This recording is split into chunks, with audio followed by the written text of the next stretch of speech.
Merci bien, Chérif Diop. Vous l'avez dit, nous recevons ce soir le directeur général de Free Sénégal, Mamadou Meng. Bonsoir, Monsieur Meng. Merci d'être avec nous. Bonsoir et merci de m'avoir invité. Tigo qui devient Free Sénégal, une vaste campagne de communication, des affiches publicitaires un peu partout dans la ville, Limoy Free, Limoy Dole, Limoy Boss, pour une entrée spectaculaire. Vous savez vous y prendre? Et bien sûr, il fallait s'y prendre comme ça parce que les Sénégalais nous attendaient. Tigo, c'est une histoire qui dure depuis maintenant 20 ans. Et nous, on ne voulait pas fêter un anniversaire, on voulait plutôt marquer une renaissance. Et pour marquer une renaissance, il fallait y mettre les moyens, c'est ce que nous avons fait, effectivement. Et je pense que les consommateurs nous attendaient et on est là, présent. En termes d'innovation, à quoi peut-on s'attendre? En termes d'innovation, je pense qu'on veut ouvrir un vaste univers d'usages digitaux aux consommateurs sénégalais. C'est la raison pour laquelle, d'ailleurs, on a fortement investi dans notre réseau. Vous savez, Tigo a été racheté par un consortium composé de 3 acteurs. 3 acteurs, dont un Sénégalais, qui est M. Yérim Sow, qui nous a fait l'honneur d'être le président de notre conseil d'administration. Qui est le président de Teliem, oui. Mais également d'autres acteurs qui sont des acteurs très reconnus dans le domaine des télécoms. Xavier Niel, effectivement, qui a libéré le marché des télécoms en France et en Europe, mais également M. Asnen Iridi, qui est un Africain malgache, qui a démocratisé les télécoms à Madagascar et dans l'océan Indien. Donc, fort de ce trio d'actionnaires, on a énormément investi. Ils ont vraiment cru en nous, ils ont massivement investi pour nous permettre d'avoir un meilleur outil technologique qui soit. Alors, qui détient le maximum de parts dans ce consortium? Mais vous savez bien, en fait, qu'il n'est pas très indiqué de dire quelle est la part de chaque actionnaire. C'est Free, c'est Xavier Niel, c'est Free. Pourquoi il est mis au devant? Qui ça? Free de Xavier Niel? Non, Free, en fait, et nous, c'est une licence de marque.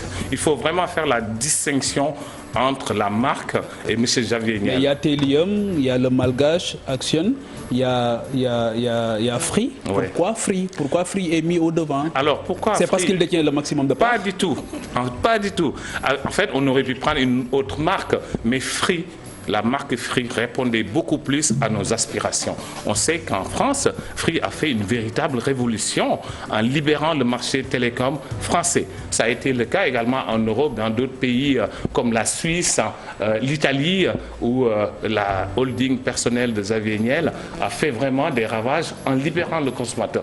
Donc on a voulu s'inspirer de cette marque qui répondait véritablement à l'attente des Sénégalais et des consommateurs. Qu'on puisse casser les codes sur ce marché, qu'on puisse libérer le marché et enfin qu'on puisse donner le pouvoir aux consommateurs. Donc vous ne pouvez pas nous dire, vous ne pouvez pas dire aux compatriotes sénégalais combien le compatriote Yérim Sow détient le nombre de parts. Je préfère que vous l'invitiez sur ce joli plateau et que vous lui posiez la question et je pense qu'il vous répondra sans problème. Moi, 25% des parts de marché de la téléphonie, on a en face de vous le big boss de la téléphonie, si on peut le dire ainsi, Orange qui détient 53% des parts de marché. Comment comptez-vous vous y prendre pour renverser cette tendance? Nous, en fait, on s'adresse aux consommateurs sénégalais. Madame, je vais vous dire, moi, je viens d'un quartier qui s'appelle les HLM. Et je vois chaque jour des jeunes qui cherchent à avoir 1000 francs pour avoir une connexion qui dure même pas une journée. Nous, on vient pour libérer ce consommateur-là en lui disant on veut vous apporter les meilleurs services, mais au juste prix. C'est pas normal en fait. Vous faites pas du dumping? Vous faites non, pas? Jamais de la vie. Vous savez, vous m'avez parlé d'hommes d'affaires qui cherchent également à investir et à rentabiliser ces investissements. On fait le dumping pour une stratégie de pénétration. Pas du tout. On a un régulateur qui regarde. Mais d'ailleurs, Free est réputé faire du dumping. Je ne sais pas si c'est l'entente qui a été faite avec ARTP, je ne sais pas. Non, jamais de la vie. Vous savez en fait que le marché français est très régulé. On n'admettra jamais que Free fasse du dumping. D'ailleurs, la preuve, Free à sa naissance, a été fortement accompagné par les autres opérateurs qui sont en France. Il n'est nullement question de dumping. Vous savez, c'est une question de philosophie. On peut avoir une philosophie qui est très simple, en se disant, moi, je suis là pas pour faire des profits. Je suis là juste pour apporter l'innovation technologique, les usages digitaux au juste prix. C'est ça la philosophie de Free. Et c'est pourquoi on a adopté cette marque. Parce qu'on veut créer une véritable rupture sur ce marché sénégalais. C'est bien d'avoir une certaine philosophie de libéraliser et tout, mais vous recherchez du profit. Absolument, vous l'avez dit. C'est important. Aujourd'hui, avec 6 000 francs, oui. Le package qui est proposé, comment vous faites? Quel est le modèle économique qui sous-tend tout cela? C'est les investissements. Vous savez, en fait, on a énormément investi. Le consortium est arrivé à la tête de la société il y a 18 mois. On aurait pu lancer le premier jour en disant on prend la marque Free. Mais on a attendu. On a attendu le bon moment où on a beaucoup investi. On a complètement transformé notre réseau. La transparence du panier, comment on peut savoir que c'est ça qui a été investi dans ça et pas seulement voir le montant qui a été fixé pour les investissements sont tangibles, hein, très tangibles. Ce qu'on a fait, par exemple, je vous dis juste, on a changé toutes nos plateformes de services. Du temps de Millicom, je vais vous donner un chiffre qui est très parlant. On avait à peu près 950 sites partout au Sénégal. En 18 mois, avec l'arrivée de ce consortium, on a fait plus de la moitié de ce qui a été fait les 18 dernières années. On a déployé 1600 km de fibres pour rendre notre réseau plus performant et le sécuriser. On a travaillé avec des leaders mondiaux des télécommunications, que je ne vais pas citer pour ne pas faire leur pub ici, mais on a été chercher les meilleurs. Une fois qu'on a investi, qu'est-ce qu'on fait ? Une fois qu'on a investi, on joue sur les économies d'échelle. C'est-à-dire, on dit aux consommateurs, venez parce qu'on a investi et qu'aujourd'hui, on est en mesure de vous offrir le meilleur prix. Et en termes de couverture? On est à plus de 90% de taux de couverture. C'est-à-dire, monsieur, la quasi-totalité des Sénégalais ont aujourd'hui le ressenti est important parce que la qualité du réseau était souvent décriée. Absolument. Raison pour laquelle on ne voulait pas venir sans avoir fini le travail. C'était important qu'on ait installé le réseau. Parce que vous savez, quand on nous fait confiance, c'est sur la base du réseau. C'est la base. On a dit, on pose ce qui est fondamental, c'est-à-dire le réseau, dans toutes ses composantes. Que ce soit de plateformes, qu'on parle de réseau, qu'on parle de HLR. En fait, toutes ces plateformes techniques, une fois qu'on les a installées, maintenant, on parle commerce. On a déjà fait baisser les tarifs de 30%. Avant même de s'appeler Free. Oui. Mais on s'est dit, il faut qu'on aille plus loin, parce que le consommateur attend quelque chose de l'opérateur. Il faut qu'on libère ce marché, qu'on libère le consommateur. C'est ce que nous avons fait. C'est du réchauffé, hein, c'est ça qu'on nous disait quand les autres opérateurs arrivaient sur le marché. Aujourd'hui, en termes de perspective, vous êtes sur le mobile aujourd'hui. Est-ce qu'on peut s'attendre à la téléphonie, au TV, tout le package aujourd'hui? Bien avant cela, la fibre optique, puisqu'on est à l'ère de la fibre optique, est-ce que Free en dispose? Vous savez, nous, on veut offrir aux Sénégalais un éventail d'usages digitaux au juste prix. Je vous ai parlé tout à l'heure de la téléphonie, mais il n'y a pas que la téléphonie. On a aujourd'hui un réseau 4G+, qui est ultra performant. On l'a mesuré. De très loin, on arrive à Dakar et un peu partout. Pour le moment, c'est à Dakar. Non, c'est partout, monsieur. Dans toutes les capitales régionales du Sénégal, nous avons déployé la 4G. Dans les grandes villes. Dans les grandes villes, c'est toujours comme ça. On déploie la 4G+, et dans les autres villes, on a la 3G. Donc c'est un peu partout comme ça, chez tous les opérateurs. On est sur des technologies qui sont de plus en plus graduelles. On a la 4G+, presque partout à Dakar, notamment dans la zone urbaine. Ensuite, partout dans les autres régions du Sénégal, on arrive à avoir la 4G, mais également l'Internet avec la 3G+. Donc c'est juste pour vous dire, nous, on a énormément investi. Parce que pour nous, c'est une base. L'investissement, c'est capital pour pouvoir après offrir un service. On s'est dit, on libéralise, on ouvre une nouvelle ère des télécommunications au Sénégal. On n'est pas venu pour faire une opération one-shot et partir. Vous le voyez, on est venu parce qu'on veut faire la rupture. On vous appréciera dans la durée. On ne pourra vous apprécier que dans la durée. Maintenant, est-ce que vous aviez commencé aussi par le commencement? Parce que même à l'interne, on a entendu beaucoup de bruit venant des ressources humaines internes de Free qui n'ont pas été associées, entre guillemets, c'est ça qu'ils ont dit. Est-ce que ça s'est vérifié ou bien est-ce qu'aujourd'hui vous regrettez de ne les avoir pas associés à cette aventure? Vous savez, on ne peut pas faire ce qu'on appelle un rebranding, un changement de marque sans que le personnel soit associé. C'est impossible parce que c'est le personnel qui va effectuer les achats, c'est le personnel qui va transformer le réseau. C'est le délégué qui a pris la parole. Mais je préfère que lui lui-même, ils viennent ici sur ce plateau et qu'ils vous disent, mais on ne peut pas faire un rebranding, c'est-à-dire ce qu'on appelle communément en anglais faire du switch off et du switch on. Vous avez vu que tout le pays est passé en une journée du bleu au rouge de Free, pratiquement. Si vous allez dans nos boutiques, nos stores, nous sommes devenus Free très rapidement. On ne peut pas opérer cette transformation qui est capitale sans associer le personnel, c'est impossible. Après, il y a un dialogue social qui est ouvert chez nous, comme dans toutes les entreprises, un dialogue qu'on veut construire et qui est en cours. Il y a des investissements qui ont été faits. Est-ce qu'aujourd'hui, on peut s'attendre à ce que vous fassiez davantage de recrutement, notamment auprès des jeunes, et revoir peut-être les conditions de travail de vos employés? Nos conditions de travail de nos employés ne sont pas médiocres. Il faut qu'on se le dise. Mais on peut faire mieux. Elles peuvent ne pas être médiocres et voilà, pas bonnes. Non, elles sont bonnes. On peut les améliorer. Et c'est légitime d'avoir une demande sociale. On y travaille. Chaque jour, on apporte des réponses. Et je pense qu'on va continuer à apporter des réponses à nos employés. Parce que nos employés, et je profite de votre plateau pour les remercier, ils sont travailleurs. Ils croient en cette entreprise. Ils croient au Sénégal. Et si on a arrivé aujourd'hui à faire ce changement de marque, c'est grâce à leur travail. Donc je tiens vraiment à travers votre média à les remercier et je vous dis ici devant le peuple sénégalais que c'est un personnel qui est travailleur, qui a envie d'aller de l'avant et qui veut offrir le meilleur service au pays. Mais qui a un cahier de doléances qui n'est pas encore... J'en viens aux offres promotionnelles parce que c'est important. Oui. C'est vrai que chez plusieurs opérateurs, il arrive que quand il y a des offres promotionnelles, les gens se jettent là-dessus ou se ruent vers cette promotion-là.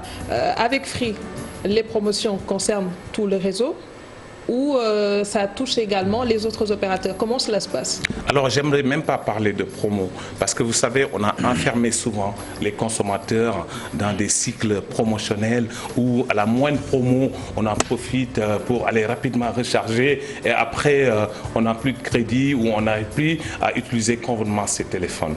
Nous, ce qu'on a fait, on a construit des offres, non pas basées sur la journée ni sur la semaine, mais des offres mensuelles. Je vous donne un exemple. On a une offre à 1500 francs. Oui. 1500 francs seulement. C'est moins que le prix d'un pack d'eau par mois. Avec 1500 francs, qu'est-ce qu'on arrive à faire? On arrive à avoir 3 heures de communication vers tous les réseaux du Sénégal, à avoir 2 gigaoctets d'Internet et à avoir WhatsApp gratuit. Et tout ça pendant 30 jours. On s'est dit, il faut qu'on aille plus loin pour le consommateur. Il ne faut pas qu'on soit dans des modèles qui puissent restreindre ce consommateur. Vous avez mis de côté les offres promotionnelles parce que vous craignez ce n'est pas que de la promotion. Non, je veux dire, si vous avez choisi de ne pas vous lancer dans les offres promotionnelles, c'est peut-être bien parce que vous craignez que l'ARTP vous remette à l'ordre, comme cela a été fait avec Orange, ce que vous ne voulez pas citer. L'ARTP, c'est le régulateur qui est dans son rôle de protéger ce marché, son rôle également de faire en sorte que les clients, les consommateurs sénégalais puissent accéder à un catalogue de services au moindre prix. Nous, on joue parfaitement ce rôle-là. On aide l'ARTP justement à atteindre son objectif. L'ARTP, je vais dire là très rapidement, parce que je préfère laisser l'ARTP répondre, c'est notre patron, l'ARTP c'est le régulateur. L'ARTP a 3 principales missions. La toute première, c'est de promouvoir les investissements. Nous, on est en train d'investir. La seconde mission de l'ARTP, c'est de faire en sorte que le consommateur puisse accéder aux services télécom à moindre prix. On est en train de le faire avec les offres qu'on vient de lancer. L'autre rôle de l'ARTP, c'est d'encourager l'innovation. On est en train d'innover en lançant la 4G+. Je vais vous dire tout de suite... Vous avez l'accompagnement de l'ART, parce que si vous ne l'avez pas, vous risquez de vous aligner, comme disait tout à l'heure Pape Djibril. Avec le temps, à force d'investir et que cela ne suit pas, vous allez forcément aligner... Je vais juste vous dire, on ne peut pas lancer la 4G+, si on n'a pas une licence de l'ARTP. L'ARTP encourage l'innovation. Donc l'ARTP, c'est une institution qui est très contente qu'on puisse apporter la technologie et l'innovation. Et nous, on est inscrits dans ce sens. Et je vais vous dire quelque chose de très important, c'est que le gap technologique qu'on peut voir entre le Sénégal et la France, on est en train de le réduire considérablement. La 4G+, c'est ce qui existe en France. Oui. On a la 4G+ ici. Donc ce gap technologique, on est en train complètement de le réduire pour permettre justement aux Sénégalais de pouvoir entrer dans l'univers des services digitaux. J'ai un autre problème qui m'interpelle, Pape. On nous parlait de la portabilité depuis 2015. Et là, pour avoir une puce Free, il faut aller chercher sa pièce d'identité et avoir un nouveau numéro. Donc à force de cumuler plusieurs numéros, on se demande où se trouve cette innovation-là dont on nous parlait depuis un certain moment. Pourquoi certains devraient aller acheter une nouvelle puce alors qu'avec la portabilité, on nous avait vendu un système qui pourrait nous permettre de conserver le même numéro chez tous les autres. Alors, je vais rapidement vous répondre, madame. En fait, la portabilité, elle existe. Aujourd'hui, si vous voulez passer chez Free, il vous suffit simplement d'aller dans une agence Free et de porter votre numéro. Vous avez juste un délai de quelques heures pour pouvoir être chez l'opérateur que vous avez choisi, qui est l'opérateur Free. Ça, c'est une question juste d'heure. Ça existe. Vous n'avez pas besoin d'autre chose. Après, sur la question fondamentale de l'identification, ça, c'est une question de sécurité nationale. Nous, on ne peut pas vendre des cartes SIM, ni encore des packs, sans pour autant avoir identifié les clients. C'est juste une question de sécurité nationale. Et l'ATP est très regardante là-dessus. Très bien. Une autre question? Oui, je reste sur ma fin. Et moi, ce qui m'intéressait, c'était... Le personnel. Le personnel est la part de chacun. J'ai répondu, dans le consortium. Dans le consortium, en fait, c'est un trio d'actionnaires. Je ne lâche pas l'affaire. Oui, ne lâchez pas l'affaire, c'est un trio d'actionnaires. Mais ce qui est quand même à signaler, c'est que c'est un trio d'actionnaires qui ne cherche pas un gain dans l'immédiat. Oui, ils cherchent de l'argent. Très honnêtement, pas dans l'immédiat. Ils cherchent à investir. Ils cherchent si ce n'est pas dans l'immédiat, c'est le dumping qui est interdit. Dans l'immédiat, c'est très loin d'être le dumping, monsieur. Le dumping, c'est tout de suite, je vends, je me fais de l'argent et je pars. Le dumping, c'est vendre à perte pour un temps et se positionner. Vous savez parfaitement. Oui, c'est une stratégie. Il veut un peu me challenger, mais il sait parfaitement que ce sont des visionnaires, ces trois personnes dont on vient de parler. C'est vraiment des références dans leur domaine, ces actionnaires-là. Et si ils ont investi dans ce pays, c'est parce qu'ils croient au potentiel digital. Ils viennent chercher de l'argent. Au potentiel digital du Sénégal. Très honnêtement, ils auraient pu investir ailleurs où on peut avoir rapidement des rentabilités immédiates. Mais ils ont investi dans les télécommunications parce que simplement, ils veulent que le consommateur ait le meilleur du numérique au juste prix. Maintenant, juste une dernière question. Vous êtes aujourd'hui dans un secteur porteur, mais surtout qui est à l'ère du temps. Aujourd'hui, en termes de start-up, d'innovation avec les jeunes Sénégalais, où est-ce que vous en êtes? Alors, nous, ce qu'on appelle l'open innovation ou le phénomène d'accélération ou d'incubation, ça, on l'a inscrit complètement dans notre stratégie. C'est pourquoi c'est important souvent de s'appeler Free. Parce que Free, vous allez en France, il y a ce qu'on appelle la station F, qui est la station la plus importante d'Europe, où on accueille les startups, les jeunes, pour les pousser vers l'innovation. Nous, on va s'inscrire dans cette dynamique pour permettre aux startups de pouvoir pleinement profiter du digital et du numérique en apportant notre expertise et notre soutien. Est-ce qu'on peut avoir un chiffre par rapport aux investissements? Arrête, c'est bon, on a accusé le temps. C'est énormément d'argent qu'on a investi aujourd'hui pour moderniser ce réseau. On a investi rien que sur le réseau plus de 150 millions de dollars qui ont été investis sur le réseau pour pouvoir apporter le meilleur de l'innovation technologique aux clients sénégalais. Vous avez des puces avec vous, Free? Non? Alors je serais très heureux parce que vous m'avez dit dans le studio, n'amenez pas de SIM. Je sais que tout le monde se rue dans nos boutiques et que vous-même vous êtes pressé de changer d'opérateur ou bien que vous êtes déjà chez nous, mais je serai très heureux de vous accueillir dans nos stores très prochainement. Merci beaucoup, Mamadou Mbengue, le directeur général de Free Sénégal. Merci également à vous qui nous suivez de partout. Mention spéciale à Chérif Dia et à l'équipe technique. On se donne rendez-vous demain pour le dernier numéro de la semaine. Excellente soirée en compagnie des programmes.